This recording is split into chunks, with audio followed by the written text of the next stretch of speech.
Welcome back to my YouTube channel guys. For this video guys, nag-change oil tayo. Paano tanggalin yung change indicator na nasa panel board. Yan. Yan. Tapos na tayo na change oil. Papakita ko lang sa iyo guys kung paano tanggalin yung change oil indicator dun sa panel board ng Gixxer 155 natin. So tara. Para tanggalin to guys, change oil indicator nya guys, i-off natin to, tapos pindutin natin na few minutes. Yan.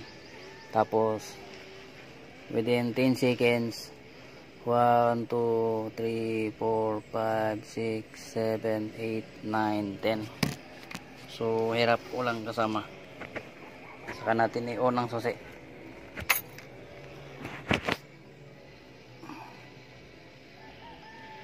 So yun guys, nagbi-blink na.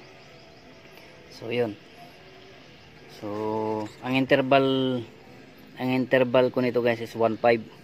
So every 1.5 ako nagchi-change oil ako. Kung mapapansin nyo guys, dalawa yung binili kong langis kasi hindi kasya.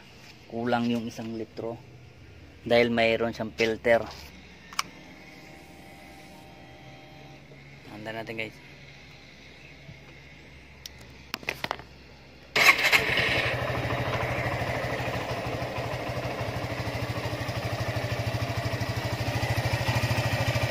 So yun guys.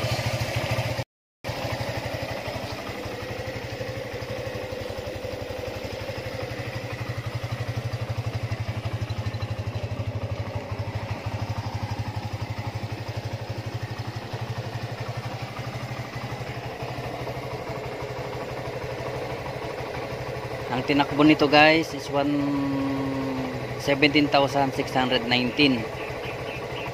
Kaya ang tinakbo. Magwa 1 year pa lang to ngayong October 30. So kaya ganun tinakbo niya kasi from Tagaytay to Paranaque, saka Paranaque to Ortigas. So kaya kita nyo yung gulong niya, mag-1 taon pa makapal pa rin. Diba? So sulit. Saka sa harap ganun din. Hindi pa ako nagpapalit ng gulong sa loob ng mag-1 taon.